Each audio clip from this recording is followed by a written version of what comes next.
What is going on, everybody? Welcome back to the channel. Aftersound here, bringing you Splinterlands content daily. We also stream over on Twitch at This Is Aftersound, as well as on this channel Tuesdays, Thursdays, and Sunday mornings U.S. time. So come by and say hello.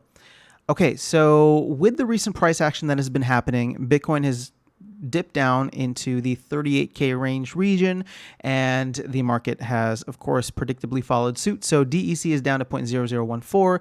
SPS, more specifically for the purposes of this video, is in the 11-cent range, currently sitting at 11.3 cents to be exact. Now, with the upcoming validator node license sales, we know that SPS is going to be burned for those purchases. And with SPS taking a little bit of a dive here, that means more SPS will need to be burned because the prices for the validator nodes, the licenses, I should say, is at the dollar level, not the SPS level. So the lower SPS goes means the more SPS you will need to hit that $1,000 threshold. Of course, there's the vouchers as well, but I'm not really looking at that right now.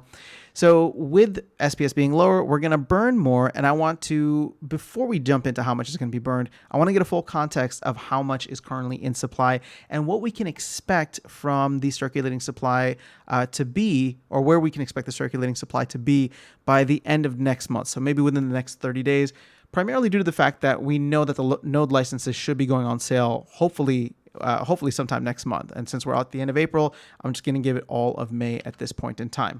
So as of just now, I was just checking. So we have 728 million SPS tokens currently in circulation. Now with the what's that called? With SPS staking rewards, I'm just going to give you the two big ones: SPS staking rewards as well as the airdrop. That is going to add roughly 40 million to this number, right? This is about 7.5 million for the SPS staking rewards per month, and then the airdrop gives you roughly 33 million. So this is going to get you, I guess I don't need the calculator for that, 768 million tokens in circulation by the end of May. And obviously we're still in a very highly inflationary point. Oh, I almost did forget. We got to add another 20 onto that because I don't believe the 20 million for the investors is on. So we're looking at 788 million by the end of next month. And this should be the last month that we have the private investor unlock. So at least at that point, we can cut out 20 million from each month. So taking a look at where we are at right now, if we take the $1,000 that's going to be required to buy a node license, divide that by the 0.1134, and that gets us roughly 8,818 SPS tokens burned per node license purchased. Now, people are thinking these are going to sell like hotcakes and that we're going to get into tranche 1 and tranche 2. I don't want to think that far out. I think a safe bet is to say maybe the pre-sale goes and we'll see what happens from there. So we're going to multiply this by the 2,000 licenses that are reserved for the pre-sale portion. And that gets us to a nice 17.6 million SPS tokens. Out of 788 million, I mean, we're almost at 800 million at this point. Just to give you the context now, 788 million, and we are sitting at roughly 2.2% of the supply burned. Is that a lot?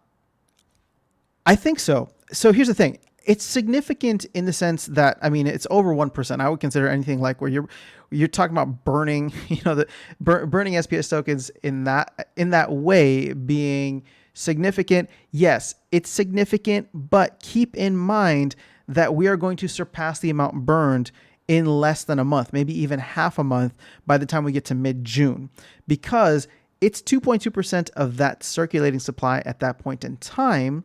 But keep in mind that we're not fully diluted yet. So, and this isn't even 2% of the full amount. I mean, if we do, was it 17 divided by 3,000?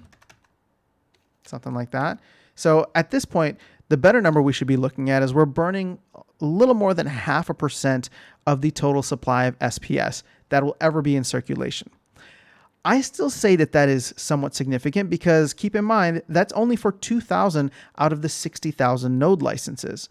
So while it may not seem like a lot, what I want everyone to keep in mind is the fact that SPS will become more scarce over time, just due to the fact that the amount that's being given out like candy is going to stop. That's going to stop at the end of July. Obviously, there's going to be other ways that it's given out like candy, but not in the same way that the airdrop was doing. And as SPS staking rewards start to decrease that 1% over time or per month, we will start to see declines overall, and it won't be diluted as quickly as it was in the first 12 months of existence, especially with the private investor sale ending as well this month. So still, I would look at this and say 0.5% of the supply is going to be removed from existence for all time. And as we sell more and more nodes, that will continue to increase. Now, the nodes aren't really going to sell unless there is, incentive for that to do so. Unless we have some major bulls, like major whales and bulls that want to just go all in on this, especially while SPS is down and SPS rewards for the node licenses don't start for at least another 6 to 12 months. That could happen, and we could sell out through tranche 1 and tranche 2. I don't see that happening. But obviously we'll have a further conversation on that once we get closer to when the actual sale details are available. So 5%, sorry, not 5%, 0.5% of the total supply being burned, a little more than 2%, about 2.2% of the circulating supply being burned at that point in time.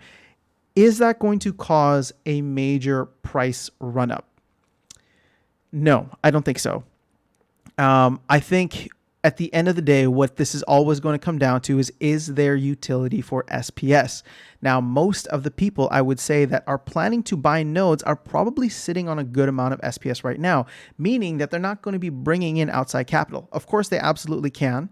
But if they don't bring in the amount of outside capital to get these first 2,000 nodes, that means that the liquidity is already sitting in there, that it's just going to be burned, and therefore there's no buy pressure to raise the price up. So at the end of the day, this really still just comes down to overall utility. And one of the things that kind of bothers me about the whole situation with the nodes is the fact that they are now giving out vouchers with nodes when that actually goes live. Now, obviously, that's not going to happen for another 6 to 12 months potentially, whenever it ends up going live. So at least during this point in time, the utility is still going to SPS staking. But at some point in the future, that's going to get diluted by the fact that getting vouchers, which as of this point is really the only utility SPS is providing outside of tournaments, at that point in time, that value of holding and staking SPS is going to be diluted by 50% essentially, right? There's 20,000 being airdropped now and 20,000 in the future that are going to be airdropped, an additional 20,000 that are going to be airdropped to the validator node licenses. But that's a little besides the point. I understand why they did it for the node licenses. It's because at the end of the day, keep in mind that all of this SPS dilution, there is a finite cap on SPS, meaning that they can't just keep giving SPS out forever. Because that's just not how the token works. At some point, they're going to run out. There's an allocated amount. So the vouchers act as kind of this, people don't like it when I say vouchers are inflationary, but I define inflationary because I define them as inflationary because there's no hard cap on them. They are going to be printed indefinitely. And sure, there may be periods in which we burn more vouchers than we print, and that would be great. And I think that's to be expected. But at the end of the day, these vouchers are not subject to anything really in terms of like a white paper or, the number of vouchers has changed, keep in mind, 2 times since they've launched less than a year ago, right? So they first came out for the pre-sale, then they doubled it, and then they reduced it after the phase 2 sale. So that's just something to keep in mind as we go along in terms of utility for SPS.